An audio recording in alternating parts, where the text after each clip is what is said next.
dream, reality. Polar opposites, yet they are still one and the same. How come, you might ask?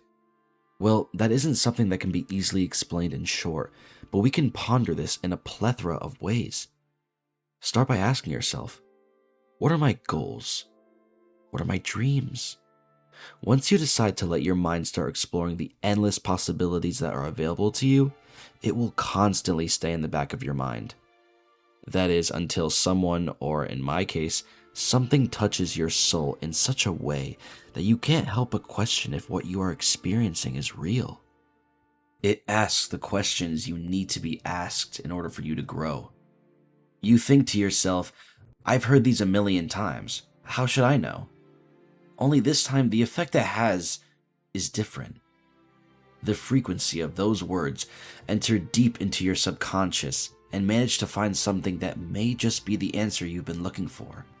Now that you're back in a state of consciousness, this idea stays with you, glowing bright as you take it upon yourself to take that next step forward in your journey. As someone who consumes various media regularly, I have grown up always being very moved by the captivating ideas each of them have, especially my most favorite ones. A lot of these media were anime. Some of the best and most loved anime are not only praised for their iconic characters or high-quality animation, but for the story that is told and the overarching lesson or theme that is trying to be conveyed. An anime, I think, does exactly that to a substantial and impressive degree, is none other than Neon Genesis Evangelion. To preface what kind of video this will be, this isn't your average Evangelion video essay where I try to decipher the true meaning behind the story or ending. What I hope to accomplish by the end of this video is to paint you a vivid picture on how this specific piece of media impacted me to such a degree, how it helped me realize new things about myself, further aiding in my own development of self-actualization and working towards a newfound dream that it helped me discover.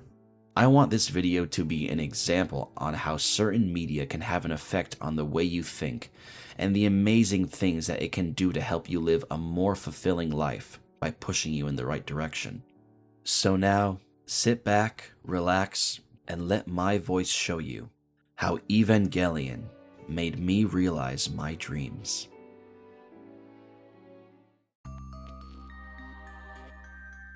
To begin the story on how I experienced my own defining moment, we need to start by taking a look at one of my most favorite anime of all time, Neon Genesis Evangelion. Created by the legendary Hideki Anno, Evangelion is a widely popular Japanese animated TV series made by Studio Gainax, who also created many other legendary anime of the 90s and early 2000s. Also, on a quick side note, Anno later left Gainax to make his own studio, Kara Inc., which currently holds the Evangelion license.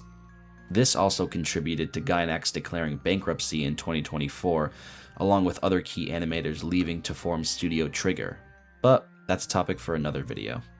Now, before we get into story details, I want to give a major spoiler warning for the series as a whole. If you have not experienced Evangelion, then I heavily encourage you to watch it. With that being said, you have been warned. At first glance, this show seems like your average mecha anime, having big robots being piloted by specially chosen kids to fight against world-ending threats. However, it deviates from the norm quite a bit. We are first introduced to our main character, Shinji Ikari, a young timid boy who is summoned by his father, Gendo, who requires him to pilot this mecha robot called the Evangelion in order to save humanity from the monstrous angels and their destructive nature. Over the course of the first couple episodes, we set up the universe with the world building, like being introduced to Nerve, the company in charge of the EVA units, as they are called. We also meet our other important characters like Rei Ayanami, a fellow pilot of the EVA units, Misato Katsuragi, the captain of operations for Nerve, Asuka Langley Soryu, another EVA pilot, and many more as the story progresses. We also start to see that this anime has more of a psychologically driven story, having great emphasis on each of the characters and how they deal with the emotional turmoils they constantly face. There's always this constant pain and suffering each endure, and of all kinds. Even by the final few episodes, it seems like nothing can solve all of these issues in these characters' lives, until we're introduced to an interesting concept. One of the main plot points that causes most events in the later half of the anime is the Human Instrumentality Project. Inspired by the findings of this world's Dead Sea Scrolls, this project was created by Sele, a religious shadow organization that pulls the strings in this world and dictates the course of global events. Their ultimate goal with instrumentality is to combine the consciousness of every human on Earth, ultimately erasing any kind of internal suffering or pain within the hearts of all of humanity. Eternal happiness, essentially. In order for them to achieve this goal, the seeds of life need to be united, Adam and Lilith. The first two impacts that were mentioned during the show are when both of these seeds came to Earth. In addition to this, the 17 angels all needed to be defeated in order for the seeds to be combined to initiate this ultimate end goal. Now, this is important to remember because almost every other major event that occurs in the show is due to someone having this plan in mind. The main example of this is Gendo Ikari, since he was obsessed with the idea of reaching instrumentality. His main reason for doing so is to be reunited with his deceased wife, Yui. Simple. Just a man wanting to see his wife again. Yet apparently worth sacrificing all of humanity and manipulating everyone around him, including his own son. Say what you will about him, Shinji Ikari is a brilliant main protagonist in the Evangelion franchise. His character shows what it's like to have gone through major emotional trauma, which in turn results in very low levels of self-esteem and yearning for approval by those around him. He has difficulty controlling his own emotions, especially around others, and suffers from many mental illnesses which range from depression to even forms of PTSD. He's someone who constantly replays his own faults over and over again in his head, holding tightly onto the past and letting it take over his mind. Some of his biggest fears we see throughout the show are ones of being disliked or abandoned due to his mother passing away at a young age and his father not wanting to raise him. Shinji grew up with the idea that since neither his parents were present in his life, it meant no one would want him. With all of this weight on his shoulders, his way of coping is choosing to shut out everyone and everything, even running away from one of his only responsibilities at times, piloting the Eva unit, since he thinks he will only hurt more people when he does. Shinji slowly begins to rely and depend on everyone who he forms a relationship with, even his own father, with how Shinji still seeks his approval after resenting him for so long. As tragic as it may be, it shows just how desperate Shinji is for people to simply like him and welcome him into their hearts. He's fragile. Any little bit of conflict causes him to go off the rails and rethink everything. By the end of the series, he finally finds that someone he's been looking for all along. That one person who understands him and accepts him for who he is. Kaworu Nagisa, the replacement for Asuka after an angel attack. It is later revealed that Kaworu is the final angel and was sent by Sele in order to preemptively begin the process of human instrumentality, also known as the Third Impact. Sele told Kaworu that he was the soul of Adam and the body was deep inside Nerve, and once they merged, the planet would be given back to the angels since Sele said humankind were the false successors of Earth in order to align with his beliefs. However, they did not account for Kaworu growing to love humanity and changing his mind. Once Kaworu had realized he had been tricked, he told Shinji to kill him so that humanity could be saved. Shinji was very reluctant to follow through, even though it was the morally correct decision, because for the first time in his life, there was someone there for him that made him feel wanted and appreciated.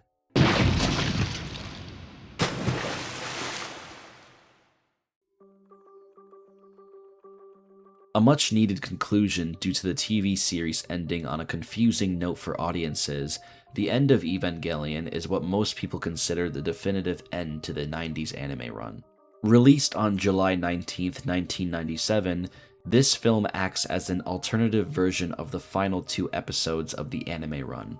Gainax stated that this is a much more detailed version of the finale, also being a depiction of what occurs in the real world as opposed to being inside the minds of the characters in episode 25 and 26 while human instrumentality occurs.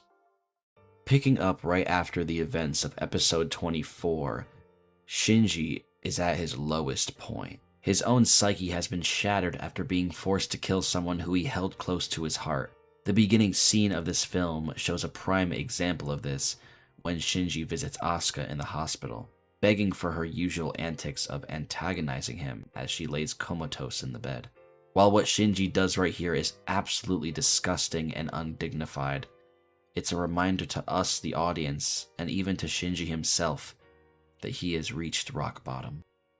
After their attempt with Kaoru failed, Seele tells the Japanese government that Gendo is going to start the third impact, which causes them to send the military to raid Nerve. Since everyone's lives are on the line, Shinji and Asuka are both dragged into the fight, as their mental states only get worse by the second. Once Shinji reaches the EVA unit, even though it was encased in a seal to prevent him from entering, the soul of his mother within the unit breaks free. Shinji then rises from what's left of Nerve, only for him to be greeted by a sight that is the final catalyst for the beginning of the end. Later in the film, Gendo begins the third impact on his own accord. However, after fusing Adam's embryo with her, Rei rejects his wishes and instead goes to Shinji to let him be the one to control instrumentality.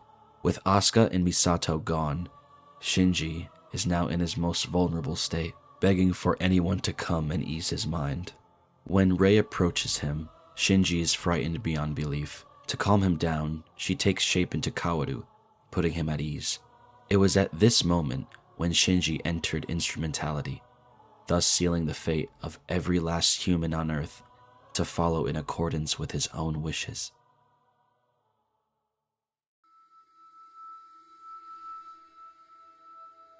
You get used to a lot of things in life, even loneliness. Growing up, I had a fairly normal childhood, except for maybe one thing. I had gone through many friends and people who I trusted at one point, but by the end of high school, I didn't really feel like I belonged anywhere in a social regard. Since I was an only child, it made things a lot harder to grow up without having people who felt like a true friend. There were many times where I would feel like there was just no hope for me to enjoy the fun parts of my younger years, just all alone.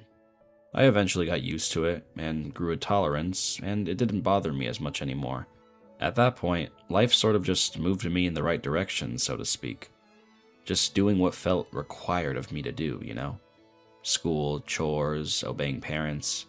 But to me, it felt like something was missing.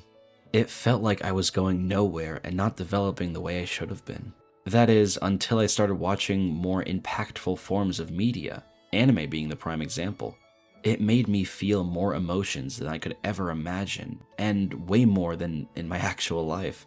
For the first time in a while, I truly felt alive. Now, around the time of lockdown in 2020, I had gotten through your classic popular anime. Hunter x Hunter, Demon Slayer, Dragon Ball, the list goes on. It was until I stumbled upon a little anime that you all know very well at this point, things started to make a lot more sense. I had no clue what I wanted my life to look like in the future. You know those interests that you could have that could also be hobbies, but they define who you are? I was someone who lacked those. My entire grade school life, I was basically a blank slate. I had to ask myself, what made me, me? How could you define me to other people? What makes me stand out? I never knew the answer to any of those questions. There were definitely things I liked to do every now and then, but nothing I pursued had what it took to become who I was. At least that's what I thought. There was also the fact that I wanted to stand out and be myself, but I also wanted everyone to like me. When I was younger, even if there was just one person who said something bad about me, I'd be consumed by it. Just like Shinji, I would start to rethink everything and even change things about myself so I could hopefully not have anyone speak ill of me in the future. But then I realized that's just simply an ignorant wish.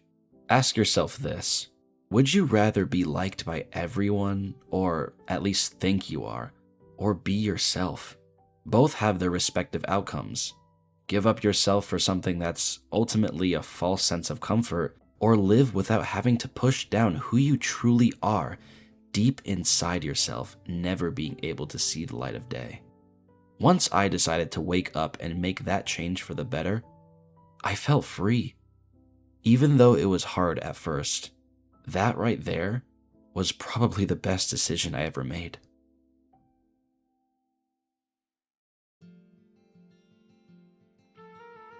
Once I started the Evangelion series, I slowly realized how special this anime truly was. By the end of the show's original run, I was starstruck with tears in my eyes at what I had just witnessed. The End of Evangelion itself was a truly life-altering experience. As I decided where to go next in the respective watch order, I saw something that almost felt like fate. For the first time ever, North America was showing the End of Evangelion in theaters on March 17th and 20th of 2024. Never in my life could I have predicted something like this. Just like in the film, I could sit in a big theater and experience this movie how it was supposed to be viewed. It was truly staggering to have the big screen and loud surround sound combination to complement what I was witnessing. Even though I knew what was going to happen, it felt just like my first time seeing it. As the captivating melody of Come Sweet Death filled the silence of the theater, I was entranced, my eyes locked onto the screen. No distractions, nothing in the way. Quite possibly my favorite moment in all of the franchise was the live-action segment in this film, specifically the conversation between Shinji and Rei. This was the final deciding factor, the time when humanity would be forever changed. This scene didn't end there for me, though. Once Rei answered Shinji's final question, it felt as if time stopped. Tears rolling down my cheeks, hands and legs motionless, along with the faintest of breaths escaping my mouth. I heard someone. This was when it felt like I myself had entered instrumentality. Where am I? Huh? What does that even mean? Why am I here? I do? Since when? That's bullshit. I'm nothing special. I know I'm not special. Because I lack a sense of self. Because there's nothing notable that defines me. Because I am an empty husk of myself. Because I have no value. Because I lack a sense of self. Because there's nothing notable that defines me. Because I am an empty husk of myself. Because I have no value. Because I have no value!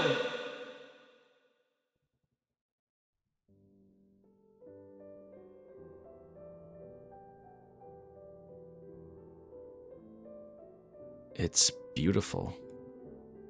Why do you say you possess no value? I don't stand out. There's nothing about me that makes me an individual. I'm just a byproduct of my environment with no sense of self. Why do you want to stand out? Because I want to show the world I matter. You say you want the world to acknowledge you, but you say you do not care about the opinions of others. I guess I never thought about it like that before. Tell me, what do you like? Well, why not? Why not what? Do what you yourself love. Huh? What is it that you want to do right now, deep in your heart? It was from that moment her words pierced my brain, digging deep into my own psyche, like they were searching for something specific. What they had pulled to the front of my mind was a new passion, a goal, a dream.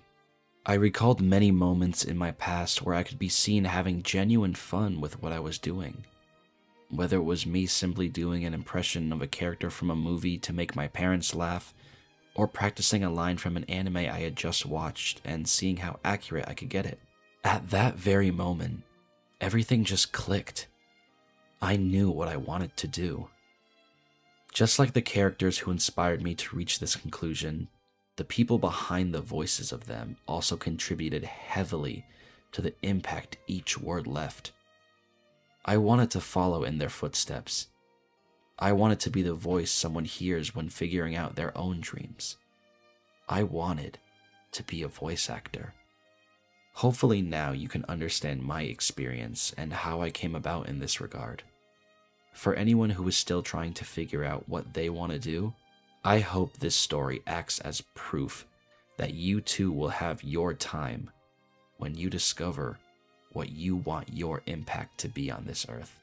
And finally, I hope that when you realize your dreams, whether it's someone or something that inspired you, you are as thankful as I was to Evangelion for helping me realize my own.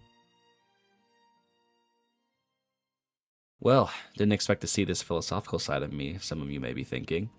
Creating this video was a very enjoyable experience for me, reflecting back on how and why I originally started to create content around voice acting, as well as showing you how important one of my most favorite anime is to me. Thank you so much for watching, and I hope you enjoy this special video of mine. When it comes to something as personal and close to my heart, I always make sure to give it the proper care in order to make this video as impactful as Evangelion was to me. If you guys also have media that impacted your life in any way, please drop it down in the comments and tell us why. And also let me know your thoughts in the comments if you like this new style of content from me, since it's very different from my previous videos. I also want to thank CrystalAvenger for voicing Rei in the video. She was one of my main inspirations for when I started making YouTube videos, and it was an honor to have her involved with this project. So go support her channel, linked in the description. Expect more videos like this since I have a ton more ideas in the works. Be sure to leave a like if you enjoyed it, subscribe for more, have an amazing rest of your day, and